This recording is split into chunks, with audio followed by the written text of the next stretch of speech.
Hi friends, இன்றைக்கி நம்ம பார்க்குற ஃபாரின் காயின் கலெக்ஷனில் வந்து ஆஸ்திரேலியா நாட்டுடைய ஒன் ஃப்ளோரின் காயினை பற்றி பார்க்குறோம்.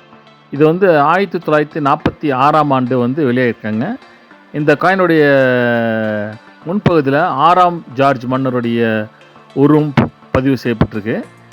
அதுக்கு மேல் பகுதியில் பார்த்தீங்கன்னாக்கா, கடவுளின் கிருபையால் ஜார்ஜ் 6ஆம் மன்னர், அனைத்து பிரிட்டிஷ் பிரதேசங்களின் ராஜா, நம்பிக்கையின் பாதுகாவலர், இந்தியாவின் பேரரசர் அப்படின்ட்டு லத்தீன் மொழியில் வந்து பதிவு செய்திருக்காங்க. இந்த காயின் வந்து சில்வர் காயின். இந்த காயினுடைய பின்பகுதி பார்த்தீங்கன்னாக்கா, அந்த ஆஸ்திரேலியாவுடைய தேசிய சின்னத்தை பொறிச்சிருக்காங்க. ஒன் ஃப்ளோரின்ங்கிறதையும் பதிவு செஞ்சுருக்காங்க. அதுதான் நம்ம பார்த்துட்ருக்கோம். கமெண்ட் பண்ணுங்கள், சப்ஸ்கிரைப் பண்ணுங்கள், லைக் பண்ணுங்கள், ஷேர் பண்ணுங்கள்.